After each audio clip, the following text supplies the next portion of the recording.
The number on the paper didn't make sense at first. I rubbed my thumb over the corner of the bank statement, thinking maybe my eyes were tired. But no, the missing balance stared back at me in bold black ink. $60,000. Gone. I lowered the paper slowly, listening to the faint tick of the clock on the wall. It was late morning, almost noon, the kind of quiet time when sunlight spills across the table in wide golden stripes. My coffee had gone cold, untouched. In the kitchen, I heard my sister's laugh, sharp and careless, like she didn't have a worry in the world. What would you do if your own family stole everything you worked for? This story will grip you from the very first line. Don't look away. Don't forget the new curtains, Mom, she chirped. The smell of fresh paint drifted in with her voice, sharp, chemical, clinging to the air. I folded the paper in half and laid it flat on the table. My hands were steady, though my heart thudded against my ribs. $60,000. That was my wedding fund, carefully saved for years. My parents knew that. They knew. When my father stepped into the room, holding his mug like it was an ordinary day, I looked at him with what I hoped was calm curiosity. It's gone, I said simply, pushing the folded paper toward him. He glanced down, sighed, then gave me a smile that didn't reach his eyes. It went to something more important than a party. A party. That's what he called it. I felt the muscles in my jaw tighten, but I kept my voice soft. More important? Before he could answer, my sister strolled in, arms full of paint samples. Her hair was tied back with a scarf, and her cheeks glowed with the smug joy of someone getting everything she wanted. My dream house, she said, tossing the samples onto the counter. Finally mine. Well, ours, thanks to Mom and Dad. She said it like she was sharing good news, like I should clap my hands and squeal with delight. Instead, I let my eyes rest on her for a long moment. I wondered if she noticed how cold my gaze had become, or if she was too wrapped up in her own excitement to care. I didn't shout. I didn't slam my fist on the table, though the urge pulsed in my fingers. Instead, I leaned back in my chair, crossed my arms, and studied the two of them as if they were strangers. You think I should be proud of this? I asked. My voice was quiet, almost steady. My father took a sip of his coffee, avoiding my eyes. Your family. Family helps each other. You don't need that money right now. But your sister? She needed it. My sister tilted her head, smirking. Besides, aren't you too old for a big wedding anyway? That line hit like a stone to the chest. I felt the sting, but I didn't let it show. Instead, I lifted my chin. Too old. I repeated as if testing the words on my tongue. She shrugged, flipping through her paint samples like this conversation was beneath her. You know what I mean. Small courthouse wedding, something simple. You'll be fine. I breathed in through my nose, the air thick with paint fumes and the faint scent of burned toast. My mother stepped in then, carrying a basket of laundry. She looked at me briefly, then quickly away like a child caught in the middle of a quarrel she wanted no part of. You'll understand one day, she murmured almost under her breath. Understand. Another word that meant nothing. Inside, something shifted. A quiet click like the sound of a door locking. They thought I was powerless. They thought I would swallow the betrayal, the humiliation just because they said it was family. They thought I would cry, maybe sulk, but eventually accept. But I wasn't the woman I used to be. I looked at the folded statement again. Beneath the black numbers, I saw something they didn't know. A small detail, a hidden advantage I had been keeping for years. I didn't smile, but my lips curved slightly, the way a person does when they know a secret no one else in the room can guess. My sister was still babbling about new curtains, about how she would repaint the living room in soft cream, instead of harsh beige. She twirled in the kitchen, showing off the scarf in her hair like a child playing house. My father glanced at me once, frowning, maybe sensing something off in my calm. But he dismissed it. He always dismissed me. The hours crawled by, but I stayed in that chair, watching them move around me. My sister hummed to herself, tapping her fingers against the counter as she scribbled lists of what she wanted to buy. My mother avoided my eyes completely, folding towels with the precision of a soldier. My father read the paper, turning each page with unnecessary sharpness. It was almost evening when the sun dipped low, spilling orange light through the windows. The glow landed on the bank statement, still sitting on the table between us, like a wound no one wanted to acknowledge. Finally I stood. The chair scraped against the floor, startling them. My sister looked up, mid-sentence, holding a paint sample against the wall. "What are you doing?" she asked. I met her eyes, steady and unblinking. Just remembering, I said softly. Remembering what? She pressed, confused. But I didn't answer. Instead, I picked up the paper, folded it neatly into thirds and slid it into my purse. The weight of it was small, but in that moment it felt like carrying a weapon. My father frowned. Don't make this into something bigger than it is. I paused in the doorway, hand on the frame, the fading sunlight at my back. Oh, I said quietly, it's already bigger. And then I walked out, leaving the smell of paint, the sound of my sister's laughter, and the bitter taste of betrayal behind me. That night, I lay awake in the dark, the house quiet except for the creak of pipes and the occasional hum of the refrigerator. My mind replayed every word, every smirk, every careless dismissal. My sister's voice, "Aren't you too old?" My father's voice, "More important than a party." My mother's voice, "You'll understand one day." Each phrase carved itself into me, sharper than the one before. But here's what they didn't know. I wasn't the one who needed to understand. They were. I closed my eyes, listening to the silence. In that silence I felt no panic, no desperation. Only patience. The kind of patience you develop after decades of watching, listening, and waiting for people to show you who they really are. And tonight they had shown me. By morning the plan had already begun forming. Not fully, not clearly, but the foundation was there, waiting. I came into the kitchen as the first light of dawn filtered through the curtains. My sister was already there, humming again, eating cereal straight from the box. She grinned when she saw me, milk dripping down her chin. "Morning," she chirped as if nothing had happened. I smiled back, a slow, careful smile. "Morning," I echoed. Her eyes flickered for a second, just a second, as if she sensed something beneath my calm. But she shook it off, too sure of her place as the golden child. That was her mistake. And I let her keep it. When I think back to that moment now, I remember the exact way the sunlight looked on the kitchen tiles, the faint sour smell of spoiled milk, the way my father's paper rustled in the next room. Ordinary details, wrapped around a betrayal that was anything but ordinary. They took my wedding fund. They smiled while doing it. They thought it was over. But they had no idea. That was only the beginning. It's already bigger. Those words still echoed in my chest as I walked back into the kitchen the next morning, just as the sunlight spilled across the floor in thin, sharp lines. My sister was perched on a stool, scrolling her phone with a spoon dangling from her mouth. My father muttered over his newspaper, and my mother clinked dishes into the sink, the same ordinary rhythm as always. To them it was just another day. To me it was the day after betrayal, and I wasn't going to let it fade into routine. I set my purse on the table, resting my hand lightly against its side. Inside was the folded bank statement, creased neatly like a blade tucked in its sheath. They thought I had nothing left. What they didn't know was that I had something they'd never accounted for. I had records. Years of working in the library had trained me to keep things others overlooked. Little slips of paper, old ledgers, receipts no one else thought mattered. It wasn't about being nosy, it was about being thorough. When you're surrounded by other people's words, you learn to respect the permanence of ink. Once something is written down, it can't be erased. And over the years, while they laughed at my habit of keeping files, I quietly built a trail they never bothered to see. Copies of financial papers, notes from meetings with the bank, even the old savings account documents signed in my name, long before my sister ever dreamed of her precious house. That was my secret. They thought I was powerless, but I wasn't empty-handed. "Going somewhere?" my father asked, his voice low behind the rustle of his paper. "Just to run errands," I said lightly, slipping my coat over my shoulders. "Errands?" my sister scoffed, eyes glued to her phone. "You mean the grocery store? Don't forget milk this time. We're out." I looked at her, really looked. Her careless grin, her flippant tone. She thought she'd won. My parents thought they'd made the right choice. And maybe once years ago I would have let it go. But not now. "Don't worry," I said softly. "I won't forget." She didn't notice the weight of my words. But I noticed the faint shift in my father's posture. He lowered the paper just enough to watch me, his eyes narrowing. He knew something wasn't right, though he didn't yet know what.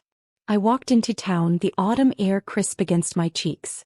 The sidewalks were scattered with dry leaves, crunching beneath my shoes. The familiar smell of roasted coffee beans drifted from the shop on the corner, mixing with the faint tang of exhaust from passing cars. At the bank, the glass doors reflected the pale sky back at me. I pushed them open, the blast of warm air greeting me as I stepped inside. The place was quiet, just a few tellers at their stations, the faint click of keyboards filling the space. Behind the counter I spotted him, Mr. Sanders. He'd worked at the bank for as long as I'd been a customer, a tall man with thinning hair and a patient smile. We'd spoken often enough that he remembered me by name. "Morning, Mrs. Lane," he said, adjusting his glasses. "What brings you in today?" I lowered my voice. "Something doesn't look right on my account." He led me to a desk tucked away near the back, pulling up the details on his screen. As he typed, I slid the folded bank statement across to him. "I didn't authorize this," I said simply. His brows furrowed as he scanned the numbers. "That's a significant withdrawal," he murmured. "Do you have any idea?" "I know exactly where it went," I cut in gently. "But I need the records. All of them. Every transfer, every signature." He hesitated, looking at me over the rim of his glasses. "That could be complicated." I leaned forward, steady but firm. "I've been a customer here for 30 years. You know my history. You know my savings. I just need what's mine." Something in my tone must have reached him because after a pause he nodded. "Give me a little time," he said quietly. "I'll print what I can." As the printer hummed to life, I sat back, folding my hands in my lap. Calm on the outside. But inside, a slow fire spread through me. Each page sliding into the tray was another piece of proof. Another nail in the coffin they didn't even realize I was building. When he handed me the stack, neatly clipped together, I thanked him with a small smile. "Are you in some kind of trouble?" he asked gently. I shook my head. "No. They are." Back home, the house smelled of tomato soup. My mother stood at the stove, stirring with her usual absent expression. My sister lounged on the couch, phone buzzing with constant notifications. My father sat in his chair, the newspaper untouched this time, his eyes fixed on me the moment I walked in. "Long errands," he said dryly. I placed the stack of papers on the table without a word. The sound of it landing made my sister glance up, frowning. "What's that?" she asked. "Just something I picked up," I replied, slipping off my coat. My father's jaw tightened, his gaze locked on the papers. He didn't move, but his silence said enough. He knew. Or at least he suspected. I sat down across from him, folding my hands neatly. "You always told me patience was a virtue," I said softly. "Turns out you were right." He didn't answer. But my mother dropped her spoon, soup splattering across the stove. That night, I spread the papers across my bedroom desk, the lamplight casting a yellow glow over the lines of ink. Signatures, dates, amounts. Every detail was there, each one a thread tying their betrayal together. As I traced the numbers with my finger, I thought of all the times they'd dismissed me. Too old. Too quiet. Too patient. They believed silence meant weakness. But silence, I realized, is often preparation. Downstairs, muffled voices rose and fell. My father's low growl, my sister's sharp protests, my mother's weary sighs. They were arguing already and I hadn't said a word. That was the secret they didn't know I had. I didn't need to shout to be heard. I didn't need to beg to be seen. All I needed was proof, and I had more than enough. By midnight, the house had gone quiet again. I sat back, sliding the papers into a folder, tucking it neatly into my drawer. My heart no longer raced. My breathing was steady. For the first time since discovering the empty account, I felt something close to peace. They thought they had taken everything from me. But what they didn't know was that they had given me something far more powerful in return, the means to undo them. And as I turned off the lamp and slipped into bed, I whispered to the darkness, "Let them sleep soundly tonight. They won't tomorrow." That promise hummed in my chest like a secret tune as I walked into the kitchen the next morning. The smell of coffee lingered in the air, but it didn't mask the sourness of unease. My father sat rigid in his chair, newspaper untouched, eyes darting every so often toward the drawer where I'd tucked the folder away the night before. He didn't ask. Not yet. But the doubt was there.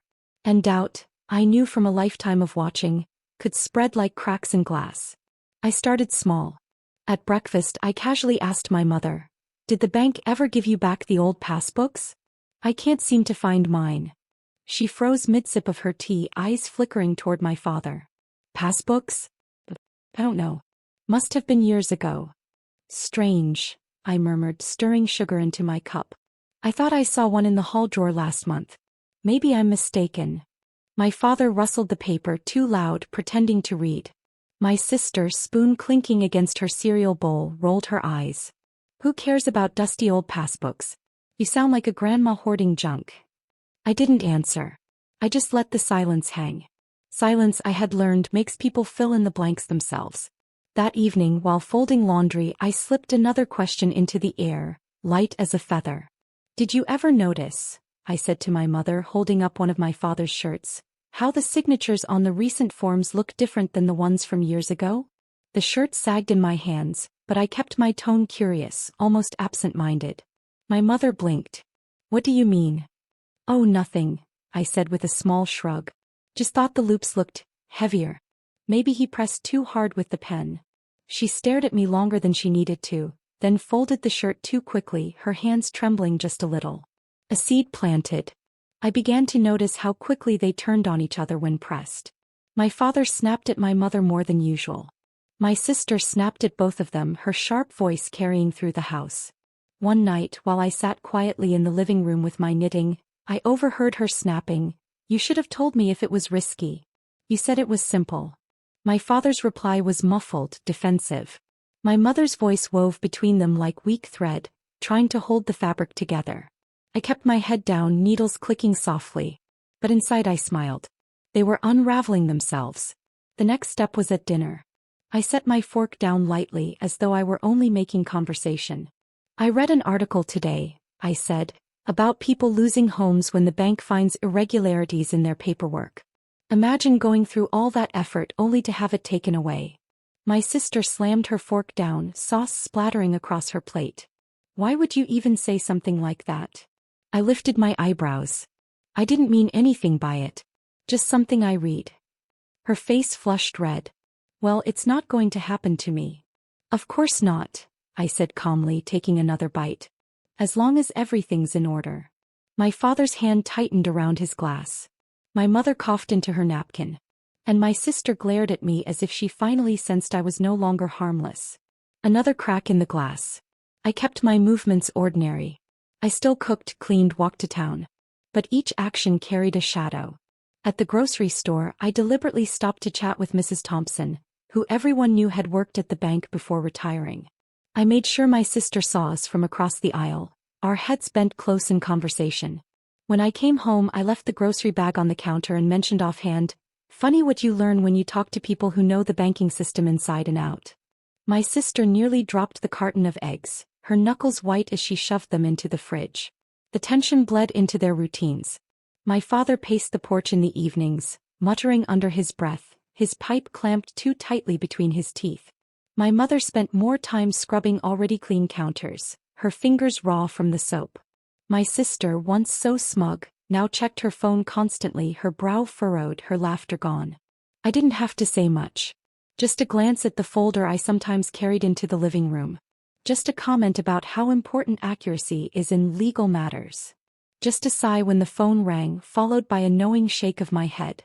The house itself began to absorb the unease. Doors slammed harder. The floorboards creaked with heavy footsteps at night. Even the smell of my sister's scented candles couldn't mask the sharp tang of fear. One afternoon, as I clipped roses in the garden, my sister stormed out, her voice tight with panic. "What do you know?" she demanded, fists clenched at her sides. I straightened, pruning shears in hand, the scent of roses sweet around us. "About what?" "You know what I mean," she snapped. "You keep dropping hints. Talking about banks, papers, signatures. What are you trying to say?" I studied her face, her eyes wide and desperate. Then I smiled faintly, tucking a rose into the basket. "I'm not saying anything. You're the one hearing things." She let out a frustrated cry, spinning on her heel and stomping back inside. Another seed watered. The arguments grew louder, longer. My mother cornered me in the hallway one night, whispering, "What are you doing? Why are you stirring this up?" I looked her in the eye, steady. "I'm not stirring. I'm just watching." She searched my face, then pressed her lips together, unable to argue. By then, even my father's confidence was cracking. He stopped meeting my gaze at the table.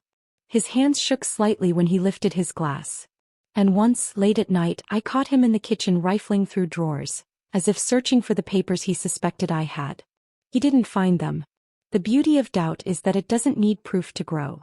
It just needs space. And I gave them space to wonder, to second-guess, to turn on each other. They had stolen my savings, believing I was powerless. Now, with nothing but carefully chosen words and quiet patience, I was stealing their peace. And as I lay in bed at night, listening to their raised voices through the walls, I thought, this is only the beginning.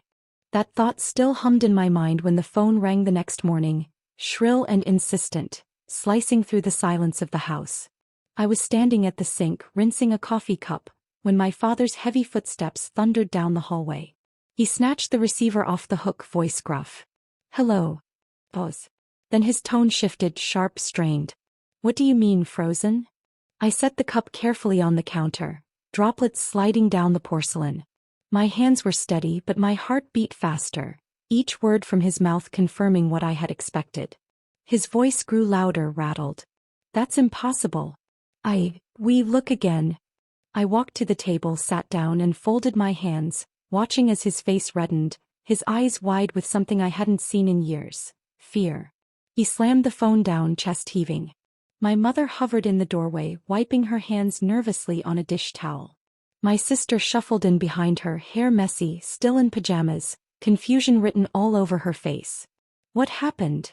My sister demanded. My father's hands shook as he gripped the edge of the counter. The accounts. They've been frozen. All of them. My mother gasped, the towel slipping to the floor. Frozen? What did they say? He raked a hand through his thinning hair, muttering curses under his breath. Irregularities. Questions about funds. They want documentation. I leaned back in my chair, silent. The sunlight streaming through the curtains caught the edge of the folder I had left sitting on the table. None of them seemed to notice, not yet. My sister's voice rose in panic. What about my house? My mortgage payment is due next week. You promised me. Shut up, my father barked, slamming his fist on the counter. She flinched, eyes wide, lips trembling. The room crackled with tension, thick enough to choke on. My mother pressed her hands to her mouth, whispering prayers under her breath. I reached for the folder, sliding it closer to me, the faint scratch of cardboard against wood loud in the silence. Their eyes flicked toward it then, all three of them at once. My sister frowned. What is that? I tapped the cover lightly. Just some things I've been keeping. Her face twisted with suspicion. You did this? I tilted my head, feigning innocence. Did what? The accusations spilled out of her in a rush. You've been talking to people. Dropping hints. Making us paranoid. And now the bank. Her words tangled in panic, her breath quickening. She looked like a child about to throw a tantrum, except this time, the stakes were higher than broken toys. My father turned his glare on me, his voice low and dangerous. What have you done? I met his stare evenly. Nothing, you didn't set in motion yourselves. The house shifted after that. Every hour brought new calls. The bank, creditors, voices demanding explanations. My father grew more desperate with each ring, shouting into the phone, scribbling notes on scraps of paper, his pen scratching so hard it nearly tore through. My mother hovered in corners, wringing her hands, whispering prayers that seemed to vanish into the air. My sister paced the living room, phone pressed to her ear, begging friends for advice, for loans, for reassurances that never came. Me. I sat quietly, sipping tea, listening to their panic swirl around me like a storm. By evening, the cracks were no longer invisible. They were gaping. My father cornered me in the hallway, his breath hot, his voice a harsh whisper. If you've said something, if you've gone to the bank. I looked at him, calm as ever. You think one person could bring down all your careful plans? His eyes narrowed. For the first time I saw the doubt flicker. He wasn't sure. He didn't know how much I had or what I could do. That uncertainty was my shield. Behind us, my sister's voice carried down the hall. What am I supposed to tell the mortgage company, huh? That my parents stole my sister's money and now can't pay their bills. My father spun around, roaring her name, but she didn't stop. The fight erupted again, louder than before. I retreated to my room, closing the door softly behind me. The folder lay on my desk, its weight familiar now. I opened it, flipping through the pages, the sound of their shouting muffled through the walls.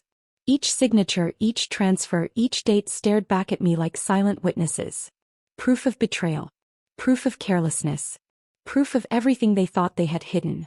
I traced a line of ink with my fingertips, steady and slow. This wasn't revenge for the sake of cruelty.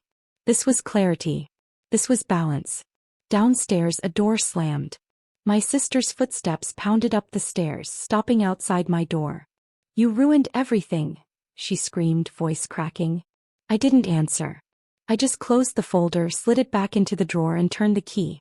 The lock clicked, sharp and final. The days that followed blurred into chaos. Letters arrived, stamped urgent. My father's face grew hollow, his eyes shadowed. My mother stopped cooking, her once tidy kitchen now cluttered with unopened envelopes and cold cups of tea. My sister grew quieter, her bravado crumbling into desperation. I caught her crying once in the bathroom, the sound muffled but unmistakable. When she came out, her eyes red, she tried to sneer at me but the mask slipped. The house, once filled with smug certainty, now felt like a crumbling cage. And through it all I remained calm. I asked no more questions. I offered no more comments. I simply let the silence work. Because silence, I had learned, can be the loudest sound of all. Every so often my father would look at me across the table, his gaze sharp, searching. My mother avoided my eyes altogether. My sister glared, but even her glares trembled now. They had built their lives on taking, on assuming I would never fight back. And now, as the house of cards collapsed around them, they finally understood what it felt like to live with uncertainty pressing in from every side. One night the phone rang again. My father answered, his voice breaking in ways I had never heard. His words tumbled out, begging, bargaining. My mother clutched his arm, tears streaking her cheeks. I sat on the stairs, hidden in the shadows, listening. "Please," he said into the receiver. "Give us more time. We'll fix it. We'll find a way." The silence on the other end stretched. And then slowly his shoulders slumped, his hand dropping to his side. When he hung up, he didn't notice me watching.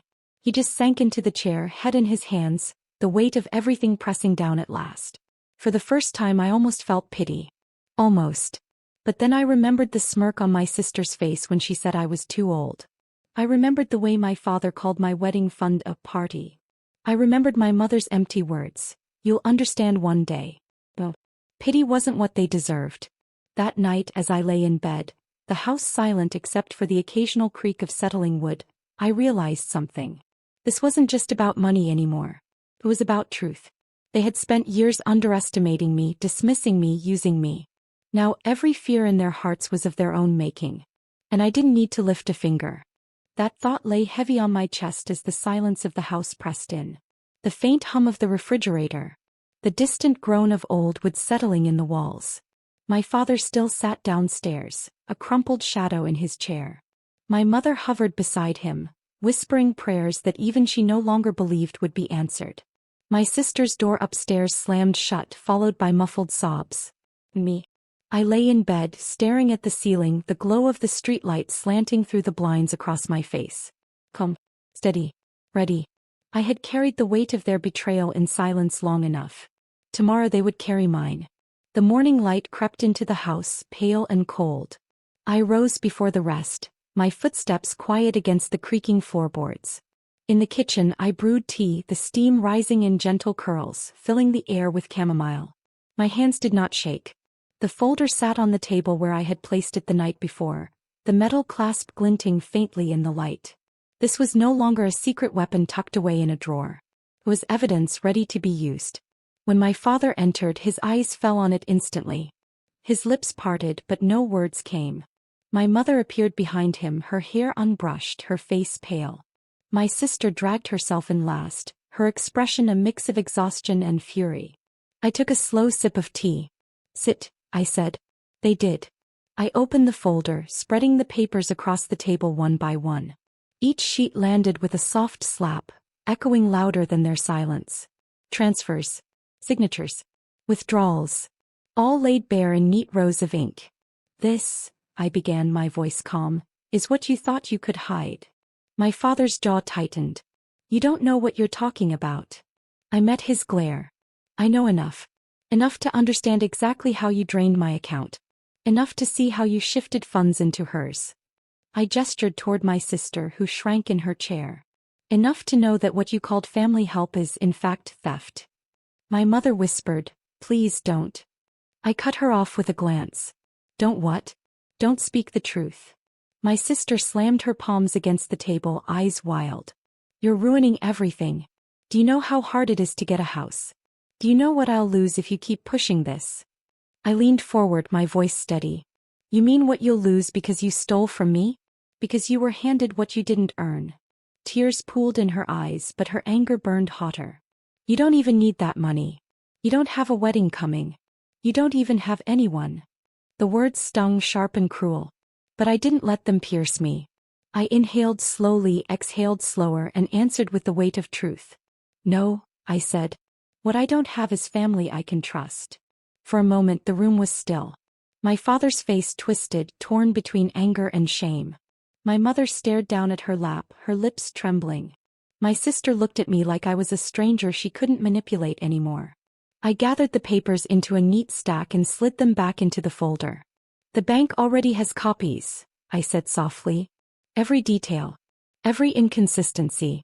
I didn't have to lie. I didn't have to twist. I only had to show them the truth." My father's breath caught. My mother gasped. My sister let out a strangled sound, half scream, half sob. That was the twist they hadn't seen coming.